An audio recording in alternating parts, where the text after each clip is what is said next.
Hi guys!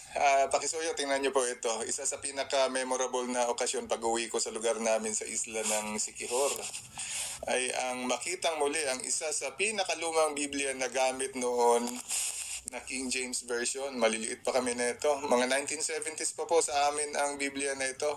Napilas lang po ang ibang mga pahina ng Bible na ito dahil sa sobrang luma na. Adventist pa po ang relihiyon namin noon nang gamitin namin ang Biblia na ito at di ko na mahanap kung kailan ito na-publish at kung anong edisyon ito dahil punit na ang mga pahina pati ang preface. Pero malinaw pa rin, may mga pahina pa rin ng acknowledgement na King James Version nga ang salin na ito, gaya na makikita nyo sa pahina na ito.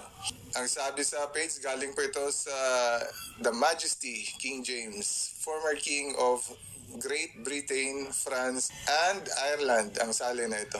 Kaya malamang 1611 edition po ang kopya na ito. Dahil sa maraming teksto, mababasa ang personal na pangalan ni Jehovah. Kaya iniisip ko 1611 edition nga ito. At taliwas po sa sinasabi ng iba na walang Jehovah sa King James Version, ito po malinaw. Meron pong Jehovah ang mga pinakaunang edisyon at patunay po ang kopya na ito.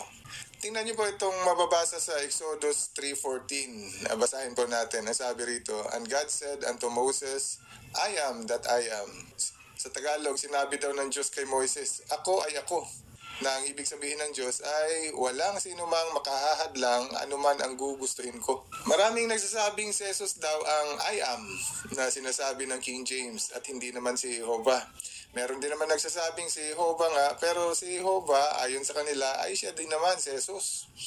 Pero si Jesus nga kaya ang I am na tinutukoy ng teksto sa Exodus 3:14.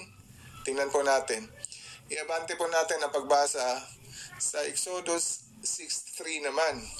Ito po ang sabi ng Exodus 6:3, I appeared unto Abraham, unto Isaac, and unto Jacob by the name of God Almighty.